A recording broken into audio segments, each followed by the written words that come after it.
Students, आज हम आपको एक्सप्लेन करेंगे क्लास 10 हिंदी पुस्तक एनसीईआरटी गद्य खंड चैप्टर 1 नेताजी का चश्मा के एमसीक्यूज। स्टूडेंट्स, हम आपको यह बता दें कि आप लोग जब बुक पढ़ते हैं तो आपको सबसे ज्यादा प्रॉब्लम आती है एमसीक्यूज के लिए, क्योंकि बुक में पीछे एक्सरसाइज नहीं दी गई है और चैप्टर पूरा आप अगर रीड करते हैं तो आपको उसमें से जो भी एमसीक्यूज पूछे जाते हैं तो उसके आंसर आप अच्छी तरह से लिख सकते हैं। लेकिन आपकी प्रैक्टिस के लिए कि किस तरह से बोर्ड में आपको या एग्जाम में एमसीक्यूज पूछे जाते हैं, क्योंकि 30 मार्क्स के आपके एमसीक्यूज पूछे जाते हैं, तो ये 30 मार्क्स बहुत मायने रखते हैं और इसके लिए हमने प्रयास किया है कि आपके ये 30 मार्क्स पूरे आपको अच्छी तरह से मिले। तो इसके लिए आपको सबसे पहले ये ध्यान रखना हो कि एमसीक्यूज में वन वर्ड आंसर रहते हैं या राइट और रॉन्ग, तो उन पर ध्यान देना है कि आप कभी कभी संस्कृत का सत्यम असत्यम लिख देते हैं, तो ऐसा नहीं करना है। आपको सही गलत लिखना है और केवल निशान नहीं लगाना है, गलत का या सही का साइन नहीं बनाना है, आपको लिखना होता है, जिससे आपके आंसर जो है अच्छी तरह से दिखते हैं और आपके मार्क्स भी आपको मिलते हैं। तो नेताजी का चश्मा के एमसीक्यूज में पहला क्वेश्चन हम आपको बताएंगे, नेताजी की मूर्ति किससे बनी थी? किससे बनी थी यानी इसमें अगर ऐसा प्रश्न आता है तो आपको ध्यान देना है कि किससे बनी का मतलब कि किस मटेरियल का यूज किया गया है। तो ऑप्शन ए में दिया है पत्थर की, संगमरमर की, लोहे की या लकड़ी की। स्टूडेंट्स, इन क्वेश्चन को देखने के बाद पहले राइट आंसर अपनी रफ कॉपी में आपको लिखना है और उसके बाद आपको मैच करना है कि आपका जो आंसर सही है या नहीं। इससे आपकी प्रैक्टिस ज्यादा अच्छी होगी। तो इस क्वेश्चन का राइट आंसर है नेताजी का चश्मा में सुभाष चंद्र बोस की जो मूर्ति बनाई गई थी संगमरमर से बनाई गई थी। सेकंड क्वेश्चन है, पहली बार कस्बे से गुजरने पर हवलदार मूर्ति पर क्या देखकर चौंके?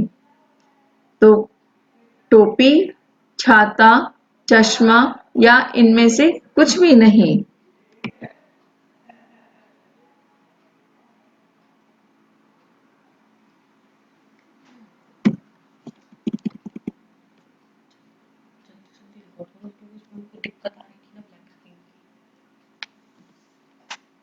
स्टूडेंट्स, आज हम आपको एक्सप्लेन करेंगे क्लास 10 एनसीईआरटी हिंदी क्षितिज पुस्तिका गद्य खंड एमसीक्यूज। एमसीक्यूज में पहला जो हमने लिया है गद्य खंड में नेताजी का चश्मा, इस चैप्टर के एमसीक्यूज हम आपको एक्सप्लेन करेंगे। बस इतना ध्यान आपको रखना है कि एमसीक्यूज जो है आपके चैप्टर के बीच में से ही बनते हैं, पीछे एक्सरसाइज नहीं दी गई है, इसलिए आपको चैप्टर अच्छी तरह से रीड करना है और जो क्वेश्चन हम आपको दे रहे हैं पहले इसका आंसर आपको अपनी रफ नोटबुक में लिखना है, फिर उसके बाद हमारे आंसर से मैच करना है कि वो आंसर सही है या नहीं। इससे आपकी प्रैक्टिस भी अच्छी होगी। पहला क्वेश्चन है, नेताजी की मूर्ति किससे बनी थी? पत्थर की, संगमरमर की, लोहे की या लकड़ी की? इसका राइट आंसर है संगमरमर की। सेकंड क्वेश्चन है, पहली बार कस्बे से गुजरने पर हवलदार मूर्ति पर क्या देखकर चौंके? टोपी, छाता, चश्मा या इनमें से कुछ भी नहीं। इसका राइट आंसर है चश्मा, क्योंकि मूर्ति पर चश्मा नहीं था। फिर नेक्स्ट है, कस्बे से जाने के बाद भी हवलदार किसके बारे में सोचते रहे? पान वाले, चश्मे वाले, मूर्ति के या कस्बे के बारे में? इसका राइट आंसर है मूर्ति के बारे में सोचते रहे, क्योंकि मूर्ति पूरी बहुत अच्छी बनी थी, लेकिन जो सुभाष चंद्र बोस की डिग्निटी है, जो पहचान है, जो चश्मा, वह चश्मा उस मूर्ति पर मूर्तिकार बनाना भूल गया था। फिर नेक्स्ट है, नेताजी की बगैर चश्मे वाली मूर्ति किसे बुरी लगती थी? हवलदार को, कस्बे वालों को, पान वाले को या चश्मे वाले को? इसका राइट आंसर है चश्मे वाले को। फिर नेक्स्ट है, लोग चश्मे वाले को किस नाम से बुलाते थे? सिपाही, कैप्टन, पुलिस या थानेदार? इसका राइट आंसर है कैप्टन। फिर नेक्स्ट है, एक बार कस्बे से गुजरते समय हवलदार को मूर्ति में क्या अंतर दिखाई दिया? मूर्ति पर चश्मा नहीं था, मूर्ति टूटी हुई थी, मूर्ति गंदी थी या इनमें से कोई नहीं? राइट आंसर है मूर्ति पर चश्मा नहीं था। स्टूडेंट्स, आप इस चीज का ध्यान रखिए, ये जो क्वेश्चन है दो तरह से पूछा जाता है। जो हमने आपको पहले बताया था कि मूर्ति पर क्या नहीं था, तो उसमें मूर्ति पर चश्मा नहीं था, क्योंकि जब मूर्तिकार ने मूर्ति बनाई थी तब वह चश्मा बनाना भूल गया था। अब दूसरा आंसर ये है कि क्या अंतर दिखाई दिया।